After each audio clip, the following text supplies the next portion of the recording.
இன்றைய நற்செய்தி வாசகம் லூக்கா எழுதிய நற்செய்தி 6ஆம் அதிகாரம் இறைவசனம் 39 45 முடிய.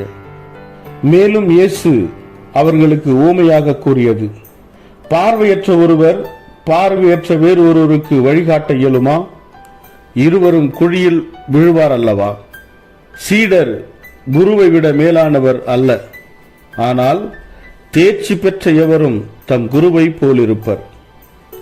நீங்கள் உங்கள் கண்ணில் இருக்கும் மரக்கட்டையை பார்க்காமல் உங்கள் சகோதரர் அல்லது சகோதரியின் கண்ணில் இருக்கும் துரும்பை கூர்ந்து கவனிப்பதேன்?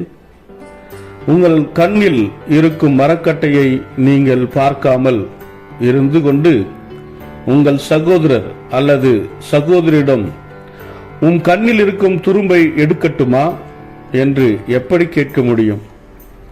வெளிவேடக்காரரே, முதலில் உங்கள் கண்ணில் இருக்கும் மரக்கட்டையை எடுத்து எறியுங்கள். அதன் பின் உங்கள் சகோதரர் அல்லது சகோதரியின் கண்ணில் இருக்கும் துரும்பை எடுக்க உங்களுக்கு தெளிவாய் கண் தெரியும்.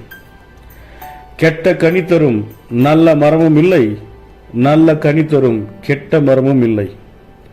ஒவ்வொரு மரமும் அதன் கனியாலே அறியப்படும். ஏனென்றால் முட்செடிகளில் அத்திப்பழங்களை பறிப்பாரும் இல்லை, முட்புதர்களில் திராட்சை குலைகளை அறுத்து சேர்ப்பாரும் இல்லை. நல்லவர் தம் உள்ளமாகிய நல்ல கருவூலத்திலிருந்து நல்லவற்றை எடுத்துக் கொடுப்பார். தீயவரோ தீயதினின்று தீயவற்றை எடுத்துக் கொடுப்பர். உள்ளத்தின் நிறைவையே வாய் பேசும். இது கிறிஸ்து வழங்கும் நற்செய்தி. கிறிஸ்துவே உமக்கு புகழ். ಲೂಕಾ ಅಧ್ಯಾಯ 6 ವಚನಗಳು 39 45 ಯೇಸು ಅವರಿಗೆ ಈ ಸಾಮ್ಯವನ್ನು ಹೇಳಿದನು. ಒಬ್ಬ ಕುರುಡನು ಇನ್ನೊಬ್ಬ ಕುರುಡನನ್ನು ನಡೆಸುವುದಕ್ಕಾಗುತ್ತೇ ಇಲ್ಲ. ಅವರಿಬ್ಬರು ಗುಂಡಿಯಲ್ಲಿ ಬೀಳುವರು. ಶಿಷ್ಯನು ಗುರುವಿಗಿಂತ ಮೇಲಲ್ಲ, ಆದರೆ ಶಿಷ್ಯನು ಪೂರ್ಣ ಕಲಿತಾಗ ಗುರುವಿನಂತೆ ಆಗುವನು.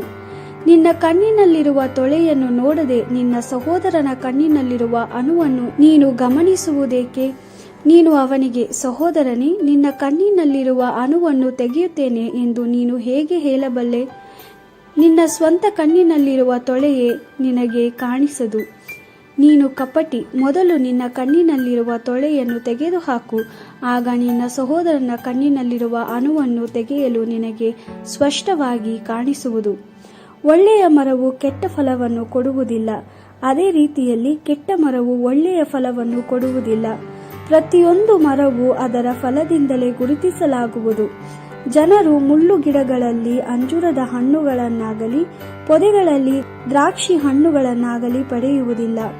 ಒಳ್ಳೆಯವನ ಹೃದಯದಲ್ಲಿ ಒಳ್ಳೆಯವು ಇರುತ್ತದೆ, ಆದ್ದರಿಂದ ಅವನ ಹೃದಯದೊಳಗಿಂದ ಒಳ್ಳೆಯವು ಹೊರಬರುತ್ತವೆ. ಆದರೆ ಕೆಟ್ಟವನ ಹೃದಯದಲ್ಲಿ ಕೆಟ್ಟವು ಇರುತ್ತವೆ, ಆದ್ದರಿಂದ ಅವನ ಹೃದಯದೊಳಗಿಂದ ಕೆಟ್ಟವು ಹೊರಬರುತ್ತವೆ. ಹೃದಯದಲ್ಲಿ ತುಂಬಿರುವುದೇ ಬಾಯಿಯಲ್ಲಿ ಬರುವುದು. ದೇವರ ವಾಕ್ಯವಿದು. ದೇವರಿಗೆ ಕೃತಜ್ಞತೆ ಸಲ್ಲಲಿ. Gospel according to Luke, chapter 6, verse 39 to 45. And Jesus offered this example. Can a blind man lead another blind man? Surely both will fall into a ditch. No disciple is above his master. If he lets himself be fully trained, he will be like his master. Why do you see a speck in your brother's eye, but take no notice of the plank in your own? How can you say to your brother, Brother, let me take the speck out of your eye, when you yourself cannot see the plank in your own? You hypocrite, first remove the plank from your own eye, and then you will see clearly enough to remove the speck from your brother's eye. No good tree bears bad fruit, no bad tree bears good fruit, and each tree is known by the fruit it bears. You do not gather figs from thorns, or grapes from brambles. Similarly, a good person draws good things from the store of goodness in his heart, and an evil person draws evil things from the evil in his heart. For the mouth speaks of what the heart is full of. This is the word of the Lord. Thanks be to God.